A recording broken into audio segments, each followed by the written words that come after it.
Welcome back to the channel. Today we will be comparing my 1991 Acura NSX against a 2006 Lotus Elise. I don't know if this comparison has ever been done on YouTube before, and I don't know why it didn't cross my mind earlier. Outside of curb weight and horsepower, these cars are actually very similar on paper. So the last time I used my NSX in a comparison video was against a 718 Cayman GTS 4.0, a car that's about 30 years newer than my NSX. The Lotus Elise is about 15 years newer. So let me share some of the similarities between these two cars. Obviously, both are mid-engine, rear-wheel drive. They both have manual steering racks, manual transmissions, double wishbone suspension at all four corners, naturally aspirated engines that rev to 8,000 RPM. Both are very raw, visceral, pure driving experiences. So back to my NSX for a moment. As some of you might know, I recently modified it with Sakebomb Ohlins Grand Touring coilovers, AP Racing front big brake kit, custom Sakebomb rear big brake kit, a Pride V2 RFL exhaust, a June lightweight flywheel, and that's pretty much it. We also have some cosmetic upgrades for the interior, like the Momo steering wheel, the ScienceofSpeed Type S shift knob. But all of these mods I would consider bolt-ons. They're OEM plus, and that Elise, as we'll see in a moment, actually has a similar level of mods done to it. And with my NSX, we're on some Falken RT615K plus tires, an older track compound, but still pretty good, at least for canyon driving. This car is powered by a 3-liter V6, pushing out 270 horsepower, 210 pound-feet of torque, and the car weighs around 3,000 pounds. I have the stock US market gearing, so the second gear, unfortunately, is very long. It goes to 81 miles per hour. So on this tight canyon road, we'll most likely just be between second and third gear. What you notice the first time you drive an NSX is the controls. Everything has weight to it. You actually have to use some physical effort to drive this car, whether slowly or quickly. The 91 to 94 model years only came with manual steering, and that means this steering wheel is brimming with feedback. It has a very slow ratio. It's pretty heavy when you get the front tires loaded up, but I wouldn't have it any other way, because this steering rack provides me with so much feedback about what the front tires are doing and all the little imperfections on the road surface.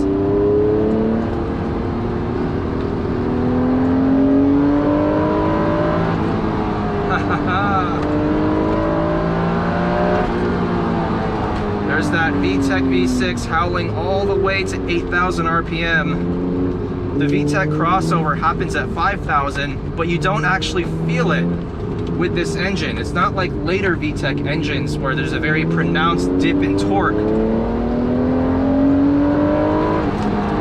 before the engine comes to life. This one's very linear.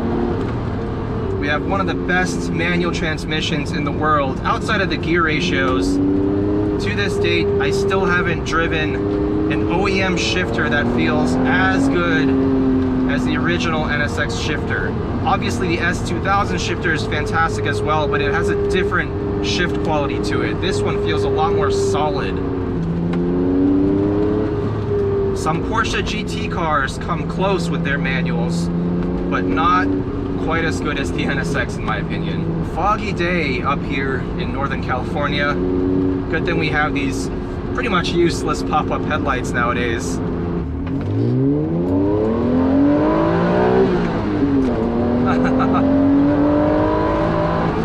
Never get tired of that sound. This V6 howling to 8,000 RPM. It's such a unique sounding engine. I can tell the sound of an Acura NSX from a mile away.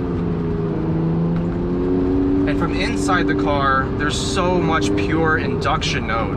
The other thing I love about this NSX with my Ohlins coilovers is just the handling, the way it tackles a corner, and the way it handles bumps.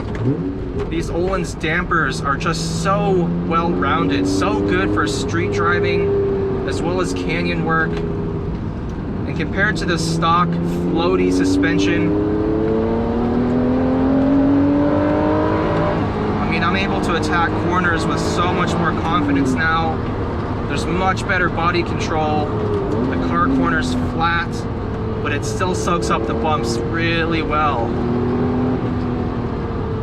Look at the way I can just make minor little adjustments to the steering input because I have so much feedback at my fingertips. Obviously the super slow steering ratio isn't ideal, but that's just something you have to live with a manual rack.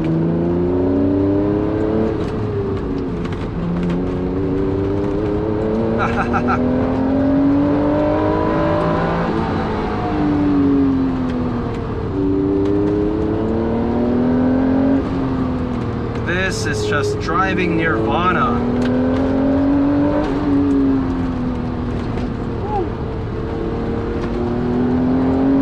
The suspension's so good for canyon driving. Single compression and rebound over every bump, and the car is settled.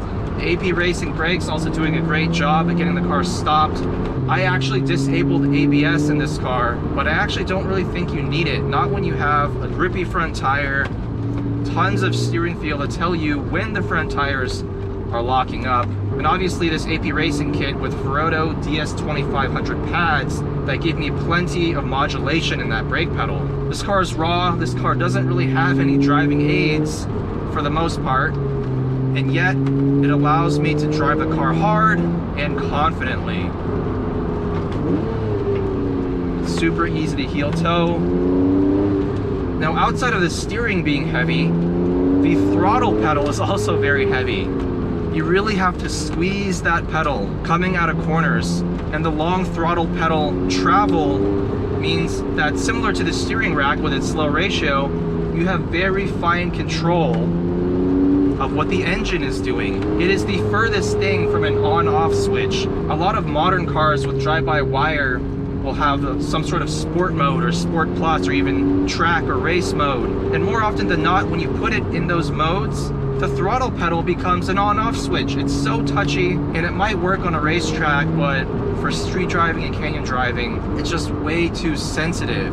This car is the antithesis of that modern approach to high performance driving. You have to be a little bit more patient with this thing and more deliberate with the steering, the throttle pedal, the long throw clutch. Even this shifter requires a slightly slower and more deliberate action.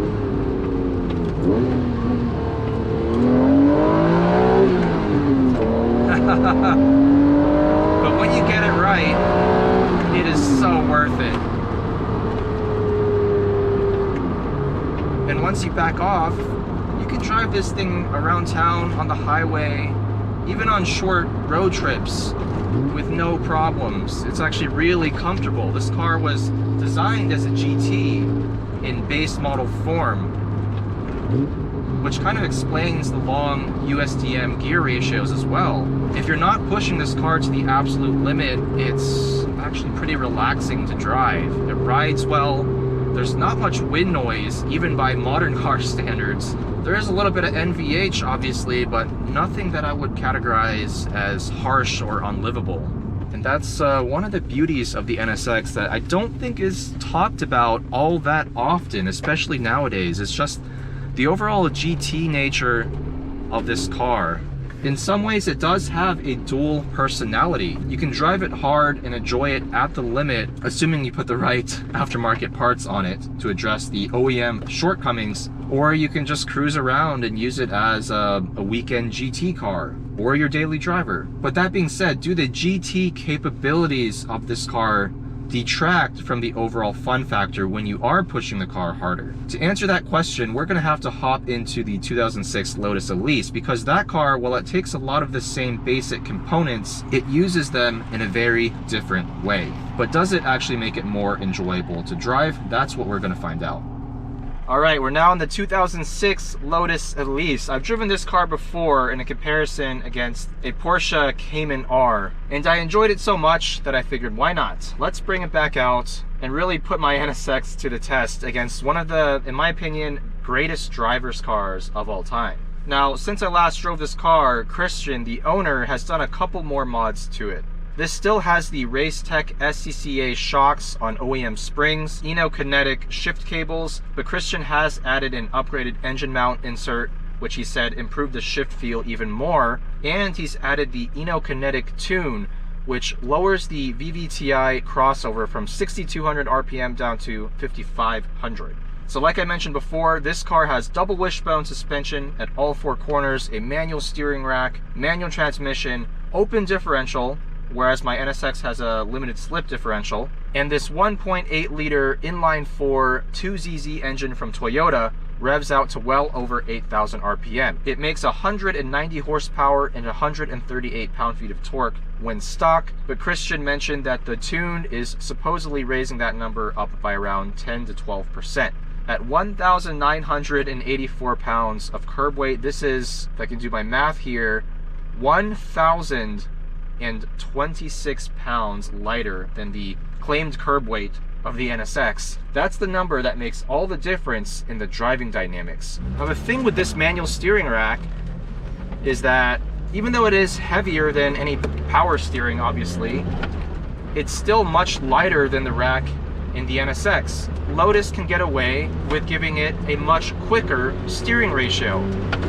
So this thing right away is just, it's easier to place in and out of corners because you don't have to manhandle that steering wheel in the same way.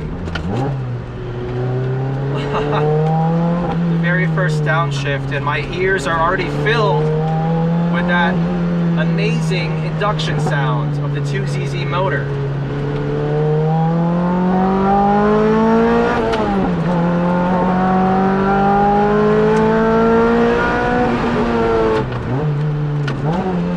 Super easy to heel toe, a much lighter throttle pedal compared to the NSX, but it's still a cable throttle and it's so direct, it's so sharp, definitely more sensitive.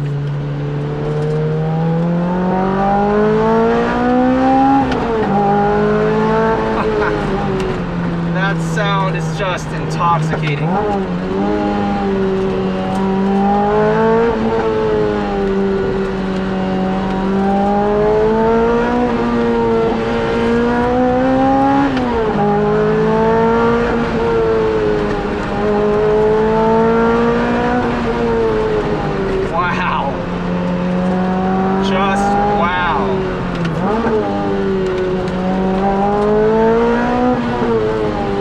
Brakes are amazing. This thing stops on a dime. It has ABS, but there's just no need. Wow. The Lotus Elise, one of the best driving cars of all time. It's so pure, it's so raw, it's absolutely so visceral. More visceral than any other car I've driven. It truly is a special machine, but it's not a car for everyone. It is unforgiving in the way it drives and the way it responds to driver input.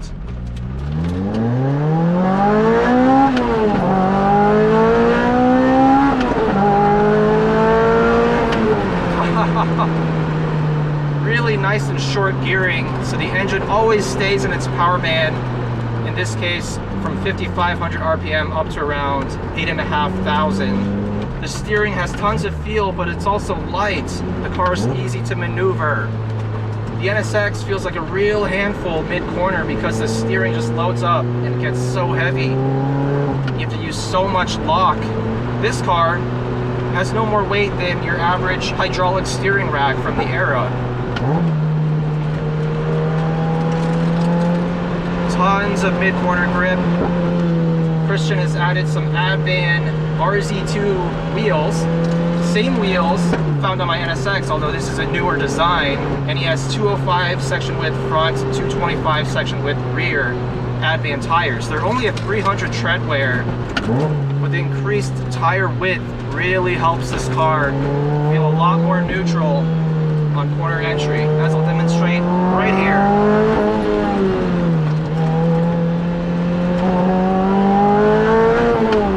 With the handling mods that Christian has done, this thing turns in so well. It has plenty of mid-corner grip with the wider tires. It no longer understeers heavily on turn-in like it did the last time I drove it, but it still retains all the other excellent qualities of the Lotus Elise. Excellent suspension compliance with these aftermarket SCCA shocks, and for brakes we're just on some quarter field pads.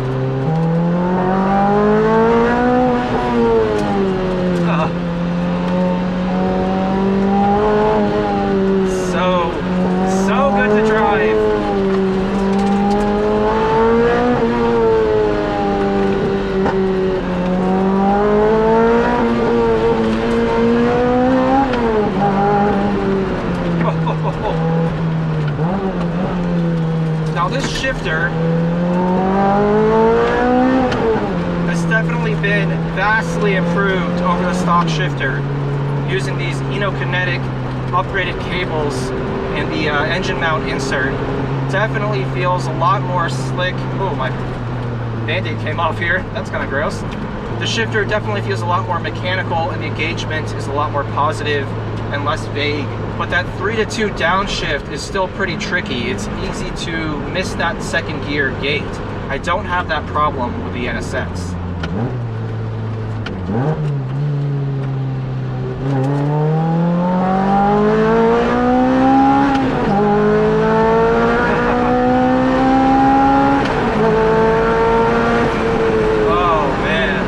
Sensation of speed in this car is so great. Even when I'm just going 60 miles an hour, I feel like I'm going 80 or 90. You get a similar sensation in the NSX, but it's not as pronounced. Both cars give you a great view out the front, but the 360 visibility in the NSX, it must be said, is quite a bit better. So in a nutshell, how do these two cars compare? Well, all of the similarities in hardware between the two, the double wishbone suspension, the manual steering rack, the focus on lightweight and rigidity, really do make both cars handle so well. When you're driving these cars hard on a canyon road, the Elise still has a leg up because it's just so much lighter. It's so much more responsive. So yeah, there is a benefit to that 35% less weight, but the NSX has a much wider breadth of capabilities. You can drive it every day. You can drive it on road trips.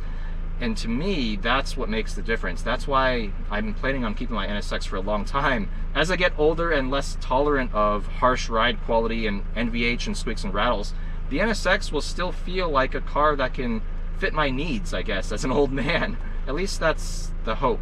I'll get back to you guys in 30 years with an update. Thank you guys for watching. A big thank you to Christian for letting me pilot his Elise once more. Let me know what other comparisons you'd like to see in the future. Please subscribe to the channel if you have not already, and I'll see you guys in the next one.